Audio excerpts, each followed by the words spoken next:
¿Qué tal? Muy buena tarde, bienvenidos. Vamos a continuar con estas reuniones de lectura del libro Pensamiento Suicida de la doctora Luz de Lourdes Aguiluz y de Carolina Santillán.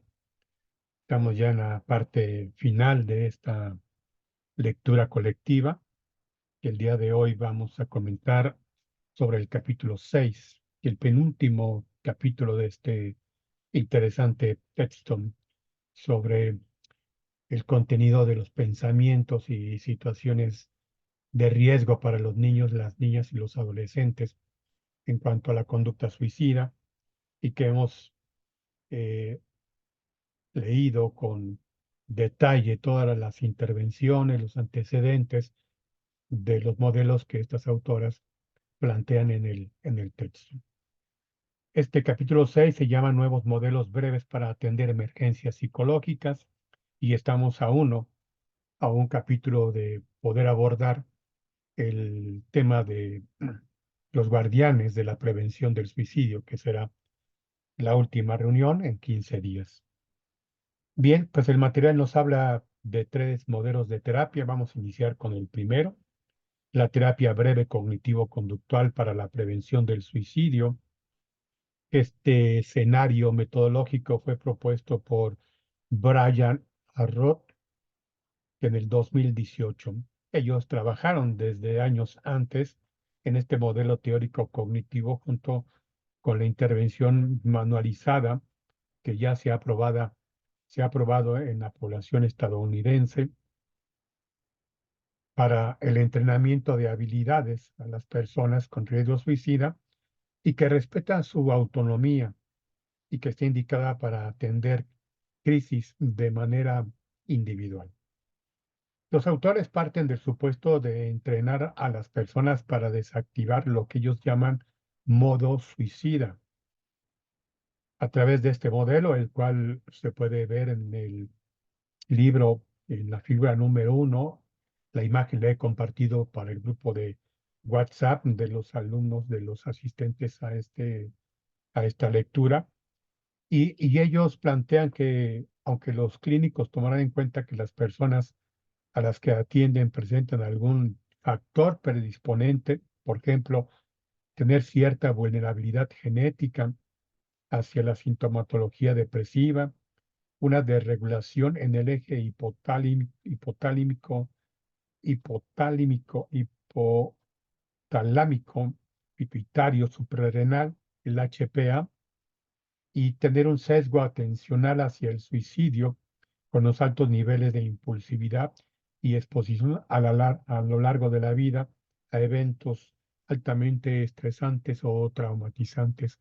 Y lo veíamos con anterioridad, que son los factores de riesgo o aquellos elementos circunstanciales desde lo biológico, hereditario, fisiológico, psicosocial, situacional, que llevan a la persona a generar lo que los autores aquí señalan, estar en modo suicida.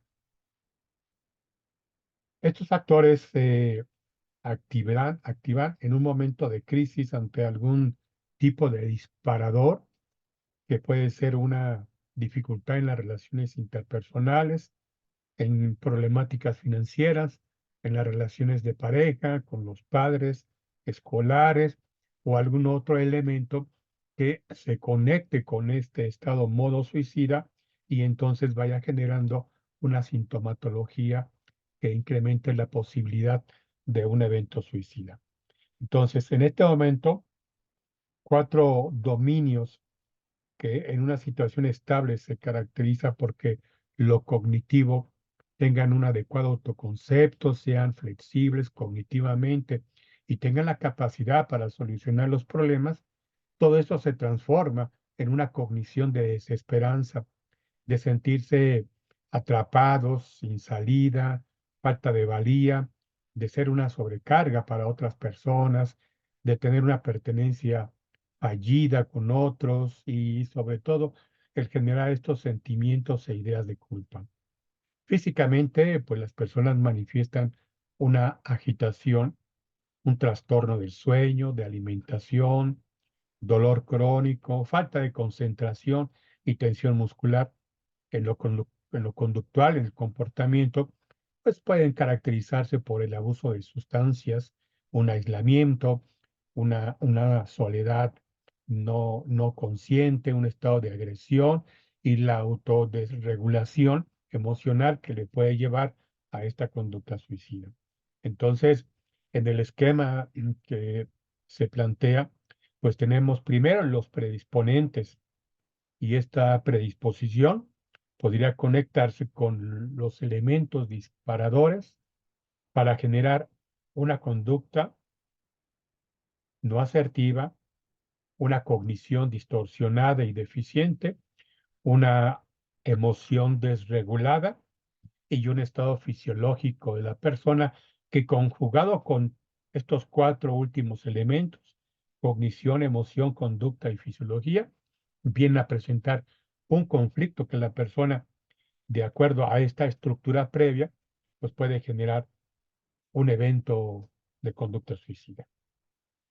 Dice que los autores que es importante apoyar a las personas en una crisis de manera que puedan controlar sus emociones y poder tomar decisiones sobre qué hacer para reducir las conductas asociadas al suicidio y en cambio, pues no están de acuerdo en las intervenciones institucionales, algunas que realizan los clínicos, que a veces obligan a las personas a firmar un contrato de no suicidio, de no autolesión, un pacto de vida o una carta de compromiso de no hacer, de llamar o de acudir con un profesional en lugar de generar esa conducta. Dice que este tipo de técnicas en ocasiones puede servir para aliviar la tensión del profesional de la salud, que también, como ya lo hemos revisado, provoca una serie de reacciones de ansiedad, de inquietud por no saber con certeza técnica qué es lo que tienen que hacer. Y que esto también pues puede faltar al compromiso terapéutico que se tenga con el paciente en cuestión. Entonces, ellos plantean que son las personas las que pueden aprender habilidades para prevenir estas crisis y saber qué hacer cuando se perciban en una situación de peligro, una, una situación de peligro, de ansiedad, de angustia, de crisis, y que ellos saben que con los antecedentes que tienen pueden generar una conducta suicida letal. Desde este modelo de psicoterapia cognitivo-conductual se propone una intervención de 12 sesiones, cada una con objetivos específicos, y la intervención está compuesta de tres fases. Veámoslas. La primera fase, que implica elaborar un plan de respuesta ante la crisis, la consejería de restricción de medios, control de estímulos para la higiene del sueño, y un entrenamiento en habilidades para la relajación, entrenamiento en habilidades de mindfulness, de conciencia plena, o un paquete o lista de supervivencia o de razones para vivir. Ese es, esa es la primera, la primera fase de intervención. En, en segunda fase es trabajar con formatos de ABC, que implica una hoja de preguntas que desafíen las distorsiones cognitivas, una hoja de trabajo donde se expliquen los patrones problemáticos de pensamiento, de activación, de conductas y tarjetas de afrontamiento. Una libreta, una serie de tarjetas donde ahí se va a señalar cuáles son las alternativas que se pueden hacer para distraer o de encauzarse al manejo cognitivo, emocional, fisiológico y que mantenga a la persona pues en estabilidad, en calma. Y la tercera fase en este modelo pues es la intervención de la prevención de recaídas. Es común y es cuestión de señalarlo que esta situación en cuanto a la persona con conducta suicida no se esperaría una remisión de los síntomas en un corto tiempo, un- una curación, una solución de problemas de manera definitiva, sino que, como lo entiende la depresión, tiene sus altibajos, tiene su proceso ondulatorio y algunas recaídas en este proceso depresivo le van a llevar a la persona a generar toda esta construcción distorsionada de ideas negativas o pesimistas o catastróficas, así como la desregulación emocional. Es esta diada en la que nos interesa intervenir, los pensamientos y las emociones. Los autores señalan que al margen de la intervención, de que los conceptos básicos con los que debe de contar un psicólogo para poder afrontar o brindar en este modelo de terapia cognitivo-conductual implica desarrollar tres habilidades en la práctica clínica. El primero es tener un entrenamiento y la supervisión en terapia cognitiva y conceptualización de los casos, la formación básica. La B es tener un entrenamiento básico en la teoría del aprendizaje, de cómo se estructuran y elaboran todas estas conductas repetitivas, todos esos pensamientos que devienen de un tiempo atrás, que fueron aprendidos a partir de cierto modelo o ejemplos o de situación de crianza. Y el tercero es que deben de tener un entrenamiento y supervisión en entrevista motivacional. Es importante seguir lo que plantean las técnicas de terapia cognitivo-conductual, pero aquí lo importante es que esta formación, como lo hacemos en este tipo de ejercicios de lectura de libros, debe de acompañarse pues en esta observación de los estudiantes, de los formadores, que implique muchas veces el ensayo, la entrevista, la supervisión de sus casos, de sus intervenciones que tengan, o de revisar algunos casos donde nos demos cuenta de las intervenciones en el diálogo, las estrategias, las recomendaciones. Bien, una de las aportaciones más importantes de la terapia breve es la evaluación narrativa, en donde el clínico invita al paciente a que cuente su historia sobre el intento suicida más reciente, tratando de capturar los detalles de lo que pasó e incorporando los elementos cognitivos, emocionales, fisiológicos y conductuales. Es saber y enterarnos cómo sucedieron las cosas, cómo sucedió esa crisis, qué fue lo que pasó, sin que nos lleve a utilizar un modelo eh, con una intervención más profunda que nos dé sentido, significado y claridad sobre qué es lo que le llevó a esa persona a esa conducta, nos vamos a quedar solamente de acuerdo a este modelo cognitivo-conductual sobre la narrativa. Los autores hablan de hay que evaluar lo que sucedió de una manera narrativa, la persona, como el paciente lo puede identificar.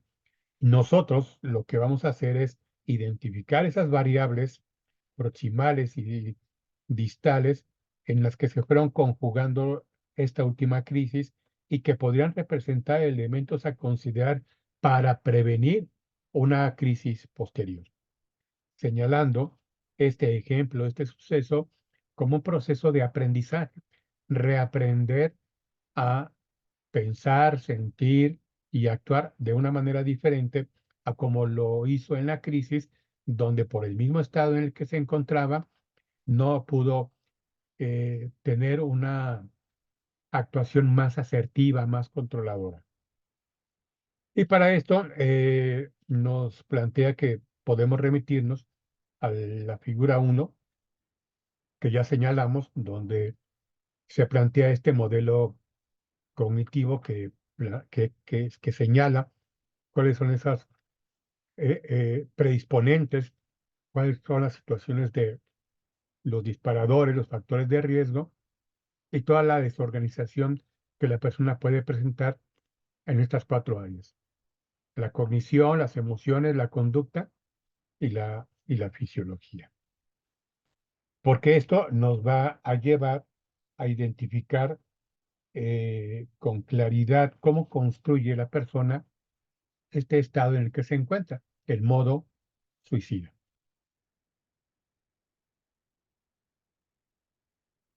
Habla también que el plan de respuesta ante una crisis implica que las personas aprendan a identificar señales de alerta individuales y que puedan adquirir habilidades para el manejo de las emociones, el cambio de pensamiento, la identificación del grupo de apoyo social y que elaboren una lista de profesionales que podrían serles de mucha ayuda.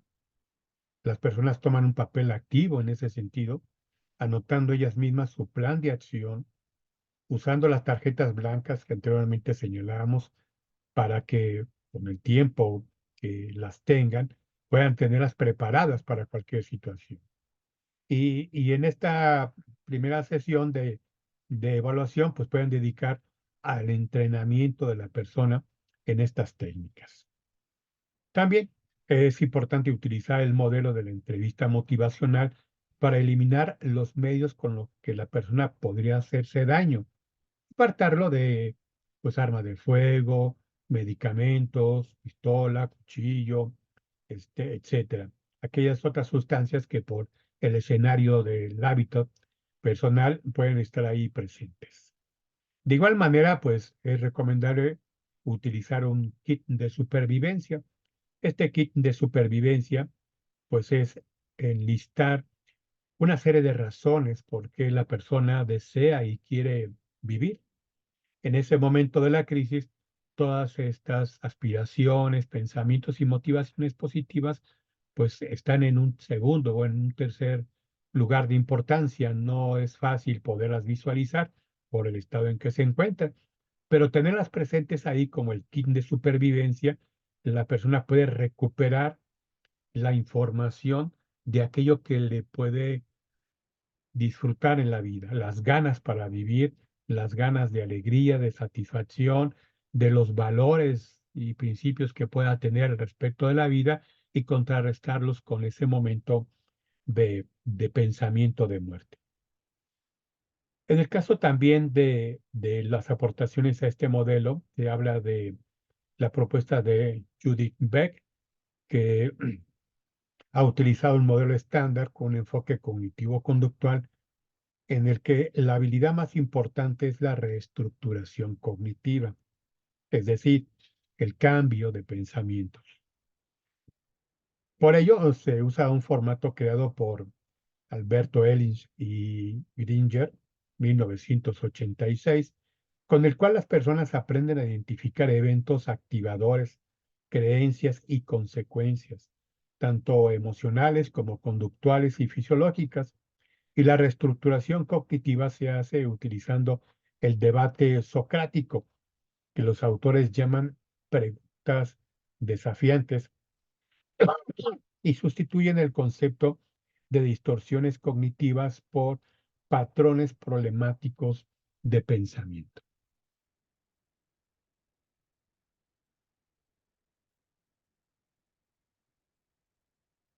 No olvidemos también lo que los autores de Levinson y Graf, desde 1973 al año 2000, utilizaban la activación conductual,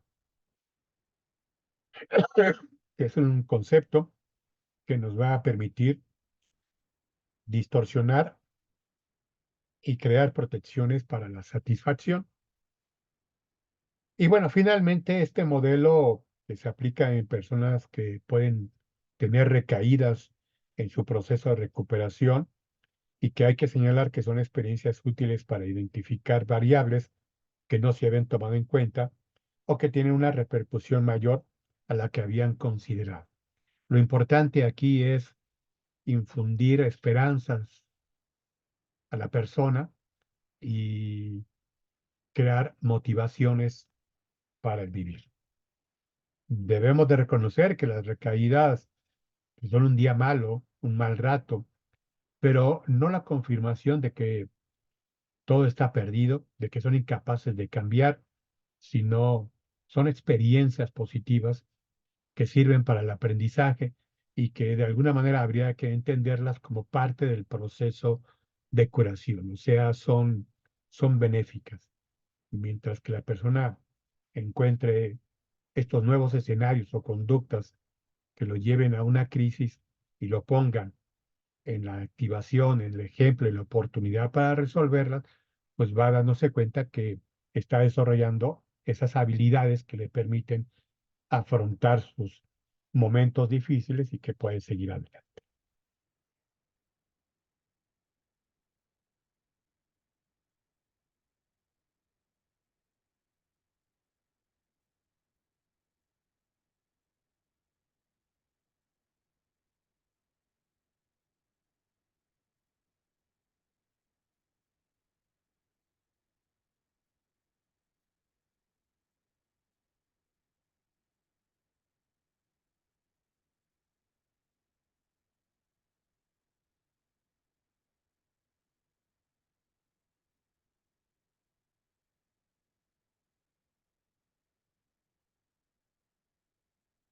Bien, entonces el segundo modelo que habla del material es sobre la solución de problemas basados en la emoción. Aquí nos remite a la década de los 70 y 80 con Christian y Arthur Nesu, que difundieron ampliamente esta metodología denominada técnica de solución de problemas. Y con ella entrenan a las personas para seguir básicamente 5 pasos útiles para resolver cualquier problema. Y es un esquema, es una propuesta de solución de problemas. Y estos modelos, los 5 pasos, es muy utilizado para el trabajo de intervención en crisis o de primeros auxilios psicológicos. Recordemos autores como Sleiku y todo el trabajo de salud mental colegial que se trabaja ya actualmente de manera muy difundida, lo que son primeros auxilios psicológicos. ¿Lo recordamos? El primero es identificación del problema, el segundo es identificar las posibles soluciones, el tercero es hacer un análisis de ventajas y desventajas de cada una de las posibles soluciones, y cuarto es elegir la mejor opción con base en el contexto y las circunstancias. El quinto, pues es evaluar cómo funcionó dicha alternativa, dicha solución. Y yo incluiría el punto 6, que es el dar seguimiento, porque esperaríamos que la decisión tomada para solucionar un problema ha tenido efectividad, pero si no, pues es cuestión de regresar a la segunda alternativa o a la tercera alternativa para resolver el conflicto. Recordemos que la persona que vive estas problemáticas muchas veces se encuentra en una situación de que o no quiere resolver su problema o no puede por una cuestión de habilidades, no sabe cómo, o tercera, se encuentra en en la encrucijada de que es la otra persona, es otra persona o otra situación que debe de cambiar o resolver para que el problema de la persona desaparezca. Entonces, en esta técnica, el modelo se toma en cuenta las emociones y se orienta a la persona para que entienda qué pasa cuando ocurre lo que ellos denominan, los autores, sobrecarga cognitiva. Hay una sobrecarga cognitiva que hace que la persona entre en esta dificultad de ver con claridad la problemática y esto le impide el tomar una acción a partir de una decisión acertada o una decisión que le pueda convencer que pueda serle útil. Esta sobrecarga cognitiva implica la activación de la desesperanza en dos sentidos. La desesperanza individual con pensamientos como no hay nada que yo pueda hacer, no vale la pena, ¿de qué sirve?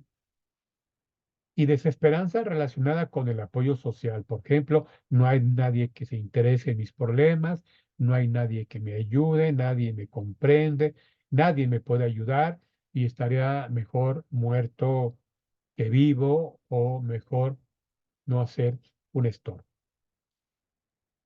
Los autores proponen cuando ocurre un evento estresante y no se utiliza la técnica de solución de problemas, pues se sienten muy sobrecargados. Las emociones comienzan a identificarse la angustia, la tristeza, la ansiedad, la desesperanza, y que esto puede llevarlos a una ideación suicida. Por eso es importante aprender a reconocer la demora, la pausa, para seguir este proceso cognitivo de solución del problema que les está acuñando. Hay que ayudarles a las personas a que hagan una reestructuración cognitiva en relación con la sobrecarga emocional que los lleva a la desesperanza. La propuesta es que eh, modificando la estructura cognitiva de la persona, podemos modificar esta sobrecarga emocional. Hay otros autores que parten al revés, que es importante primero disminuir esa sobrecarga emocional que lleva a la desesperanza y después entonces habilitar los recursos y las habilidades cognitivas para resolver los conflictos. Lo importante es que estas personas puedan identificar que muchas veces se encuentran en esta visión de túnel, que es rígida y que probablemente están ignorando que tienen otros recursos, otras habilidades que les puede servir de en ellos mismos o de las personas cercanas, ¿no? Que se permitan generar este apoyo de otros para poder activar emocionalmente sus habilidades y que la parte cognitiva se incremente en cuanto a la capacidad. Aquí nos maneja un esquema partiendo del estrés, en donde el estrés nos lleva a una de las dos opciones. Una, a una solución inefectiva de los problemas y la otra a una solución efectiva de problemas. Cuando logramos esa solución efectiva de problemas, hacemos un ajuste positivo de nuestra persona. Pero cuando la solución es inefectiva, pues empiezan y continúan una serie de problemas, pues tanto emocionales como de salud física. Aquí en este modelo se incluye un plan de seguridad. Vamos a ver en qué consiste este plan de seguridad, que es una propuesta de Stanley y Brown desde el año de 2012, reciente podemos decir, y que ellos proponen el generar un plan de seguridad y explicar a los pacientes en qué consiste esta ruta de riesgo, en estas ondulaciones o en estos altibajos, que como ya lo habíamos visto en el modelo anterior, ocurren como parte del proceso natural de la depresión o de las crisis emocionales, y que entonces ellos deben estar muy conscientes de que esto puede ocurrir, va a ocurrir y cómo afrontar. Ya decíamos que algunas recomendaciones propias del terapeuta como el compromiso de no matarse, no intentarse, pues no es algo muy útil para el trabajo terapéutico. En los dos modelos se hace hincapié de esta situación, pero para algunos clínicos les puede resultar muy útil, para otros a lo mejor no es el momento, no es la persona adecuada. Todo depende también de la estructura de la entrevista que se haya tenido para poder decidir si se hace uso de estas técnicas de compromiso de no autolesión. Eh, Vamos a ver ese plan de seguridad utilizada en las intervenciones de crisis. Eh, la cual incluye 6 componentes. El primero es ayudarle a la persona a identificar cuáles son las señales de alarma de que ya está regresando con intensidad la ideación suicida y si esta ideación se deriva de alguna emoción, pensamiento, cambio en el rol que desempeñaba la persona, si presenta algún trastorno del sueño, de conducta, de alimentación o tiene un incremento no controlado en la agitación o hay consumo de sustancias, etcétera. Eso es importante evaluarlo, conocerlo como primer componente de este plan de seguridad que vamos a utilizar con la persona suicida. El segundo componente requiere que la persona recuerde que cuenta con estrategias internas para afrontar una crisis y que éstas pueden estar relacionados con un acto de distracción. No es tanto la evitación, sino son opciones que le permiten a la persona distraerse utilizando otro tipo de actividades que suelen ser más agradables. Como ya se ha dicho, pues hacer ejercicio, hacer una lectura, respiraciones profundas, practicar una relajación, trabajar con mindfulness, algo que le resulte diferente, interesante, importante y que le puede generar un estado fisiológico, emocional mucho más agradable que el estado en el que se encuentra.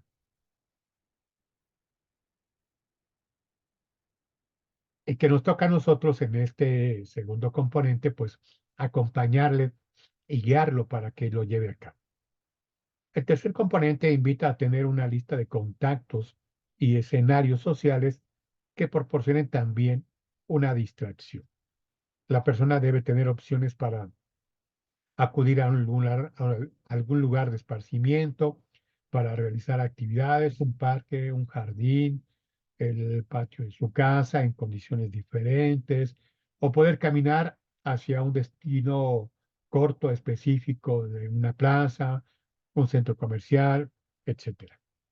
Eh, con esta distracción y no evitación a lo que está ocurriendo, le permite generar mayores elementos que va incorporando a su persona, tanto emocionales como cognitivos.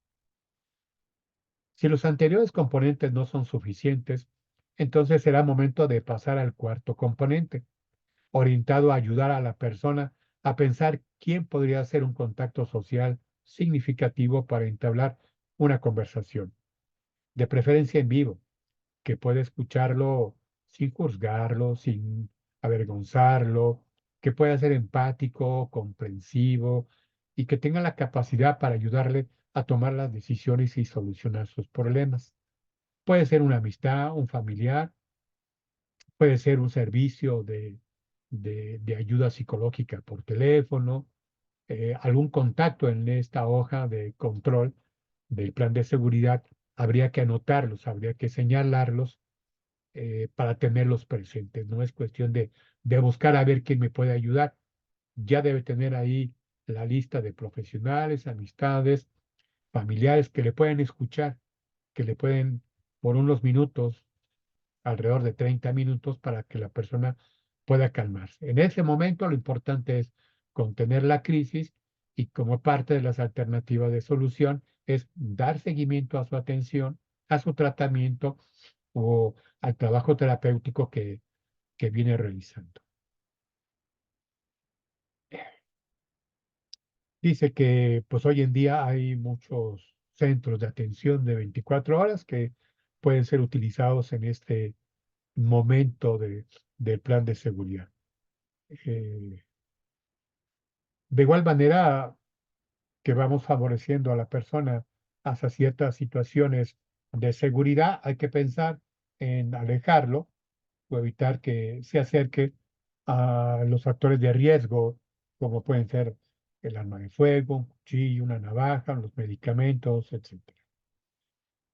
También en el punto 6 último de este plan de seguridad y que al final del libro encontramos una guía, entonces lo que podemos hacer es que pueda escribir también una lista de las razones que pueda tener para seguir este, viviendo, seguir avanzando y estar bien.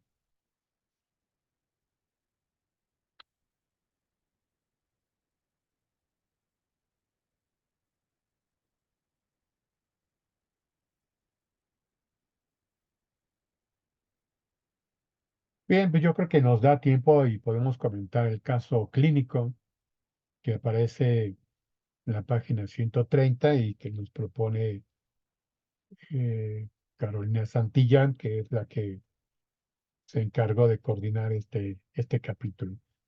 No, no es un caso clínico que tenga diálogos, pues es solo la narrativa del caso y lo voy a leer para que quede ya en la grabación y que el grupo lo pueda escuchar, lo pueda ver en otro momento.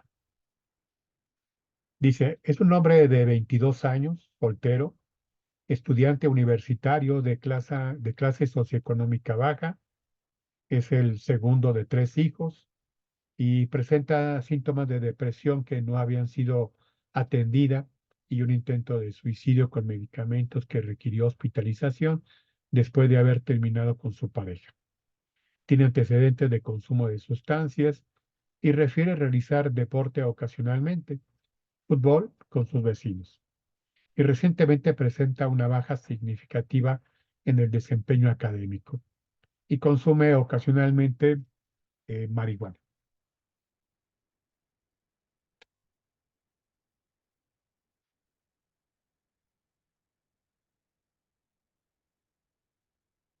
Bien, esta es la intervención. En este caso, el joven se presenta una semana después de haber sido dado de alta por hospitalización después de un intento suicida con medicamentos. Con él se decide utilizar el plan de seguridad, el cual se tiene impreso para irlo llenando juntos. Es importante señalar que si bien el plan de seguridad está diseñado para utilizarse inmediatamente después de un intento suicida, también incluye elementos que las personas pueden aprender a identificar y habilidades que pueden emplear de por vida.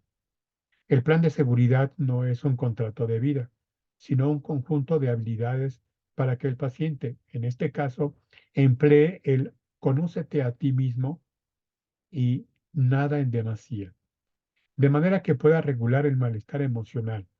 También puede pretender que tenga a la mano este plan, porque cuando la emoción es muy intensa y la desesperanza llega, las personas pueden sentir que no tienen herramientas para afrontar una crisis y que no hay personas alrededor que estén disponibles para ayudarlos. Además, el plan de seguridad puede ser tan útil, al igual que otras intervenciones, como la lectura de las razones para vivir, que incluye Judith Beck, quien considera que tener a la mano estas frases puede ayudar al paciente en el día a día. Se comienza tratando de identificar cuáles son las señales de alerta que el joven refiere como primeros indicadores de una recaída en la sintomatología depresiva.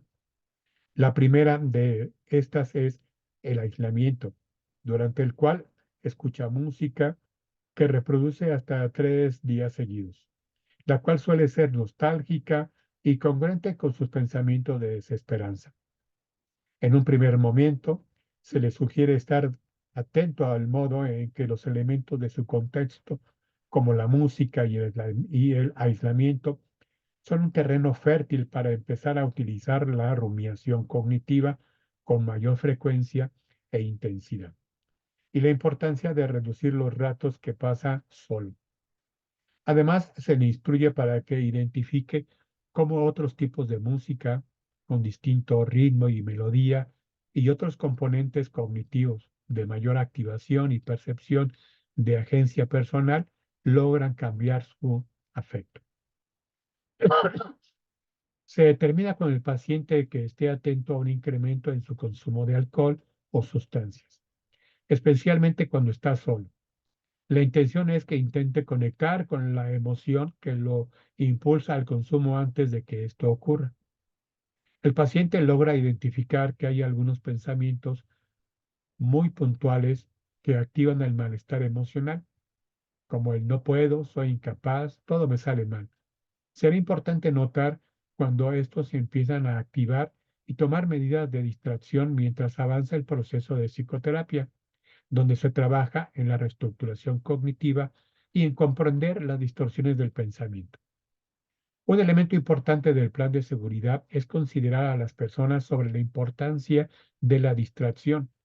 Esto en un primer momento, ya que las sesiones de psicoterapia se profundizará en que la distracción no se convierta en una evitación emocional. En este primer momento es suficiente con que la persona identifique la necesidad de detener el flujo de pensamientos distorsionados, de emplear las actividades potencialmente agradables para tomar distancia, adquirir perspectiva, darse cuenta de que los pensamientos y algunas conductas facilitan las recaídas en la sintomatología depresiva y de que es necesario monitorearlas para evitar que se vuelvan frecuentes.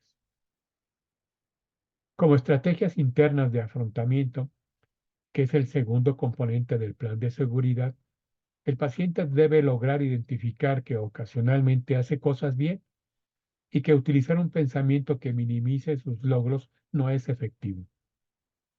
Otra estrategia de afrontamiento es que el paciente identifique el tipo de música que escucha. Él sugiere que la música de protesta lo activa, lo moviliza y el mensaje que le transmite es de afrontar, no de darse por vencido. Percibe que el hecho de cambiar la estimulación musical también activa otro flujo de pensamiento más adaptativo. En otras estrategias de afrontamiento interna, el paciente identifica que al hacer cambios en el contexto, es decir, utilizando el control de estímulos, puede alterar su ambiente y esas modificaciones impactan su estado efectivo. Tener la puerta abierta para mostrar disponibilidad de iniciar una conversación con los miembros de su familia parece un gesto simple, pero es una estrategia que puede emplear para no enfrascarse en el aislamiento. Es útil demostrar disponibilidad para compartir los alimentos, salir a caminar o solo conversar sobre cuestiones cotidianas. Estas acciones rompen el patrón de aislamiento y la rigidez de la inactividad propia de la sintomatología depresiva. Finalmente, el paciente identifica que arreglar sus libros, sus materiales y tener un espacio dispuesto para sentirse más cómodo y feliz logran un cambio en su estado de ánimo.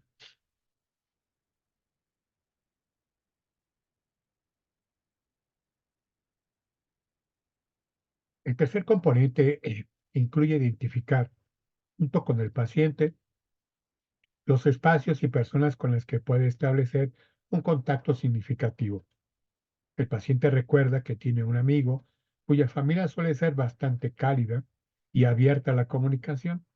También identifica a su hermana como una persona que lo escucha, con la que puede conversar y que suele estar disponible. El, el cuarto paso incluye identificar a personas con las que puede pedir ayuda. Entre ellas se encuentra su amigo, que lo ha apoyado en anteriores ocasiones, así como su madre, con quien lo recibe en casa y lo invita a compartir los alimentos. Por último, el paciente identifica a los profesionales de la salud a los que podía llamar en caso de una emergencia, aquellos que están disponibles y en posibilidades de escucharlo o darle indicaciones en caso de una emergencia.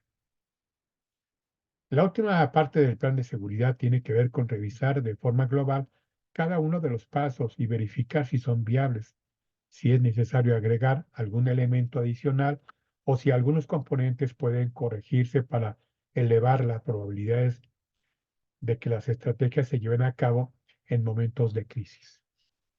En este caso, el paciente logra identificar que, en ocasiones, utilizar conductas asociadas al suicidio para intentar castigar a su familia o porque no sabe cómo comunicarle su malestar emocional después de una pelea con ellos, por lo cual es importante, como estrategia interna, que ponga atención y cuando esté muy molesto y necesite tomar distancia de su familia y comunicarlo, utilice la estrategia de tiempo y fuera.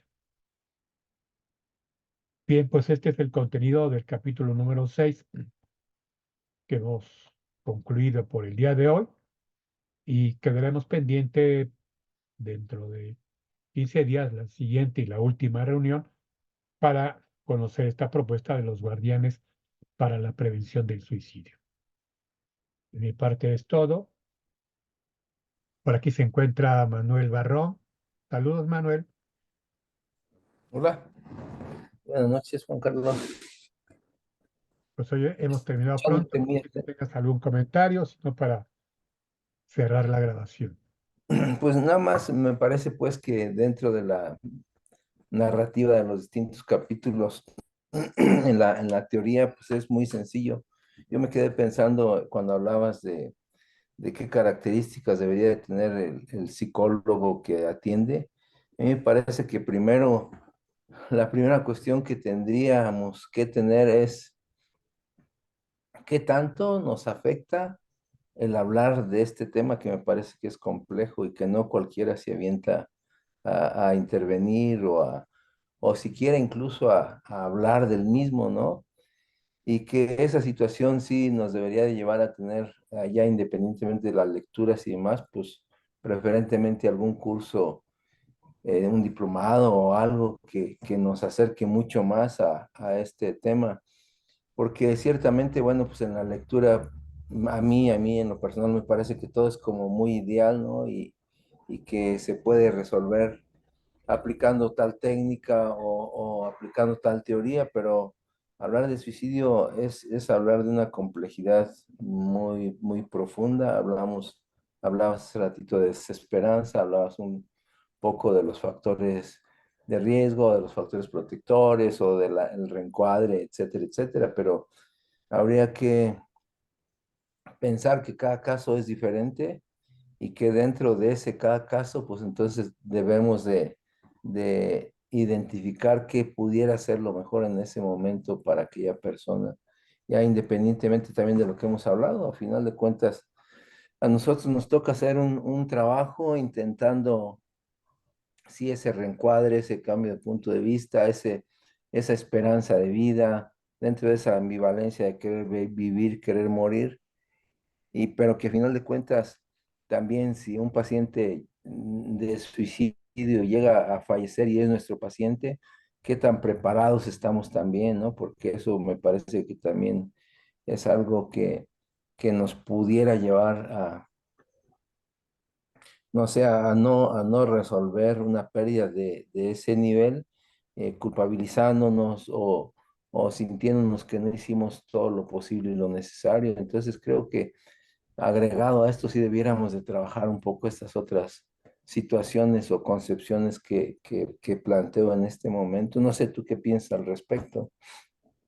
Sí, me parece y estoy de acuerdo. El que hagamos la función de terapeuta implica que tengamos una formación básica y completa en ese sentido, independientemente del modelo que estemos trabajando. Pero ya para acercarse a este tipo de conductas de suicidio como de otras de alto riesgo, pues sí es necesario revisar este manejo de las ansiedades que nos pueda generar.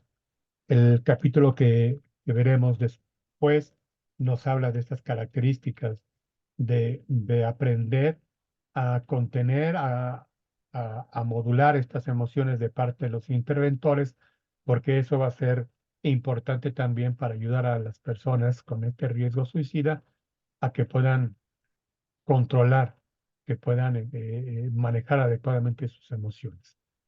Pues lo veremos en la próxima reunión. Manuel, agradezco tu tiempo y Nada pues más aquí, yo agregaría también la otra parte, hasta qué punto dentro de los terapeutas que atienden o que atendemos suicidio, se pudiera generar también un equipo de supervisión, ¿no? Que eso me parece que también ayudaría bastante a quien esté haciendo intervención, pues la contención, el apoyo, la orientación de los demás miembros, no sé, queda ahí como una idea, me parece, ¿no? Pero que no está de más, sí, necesitamos comentarla. tienes toda la razón.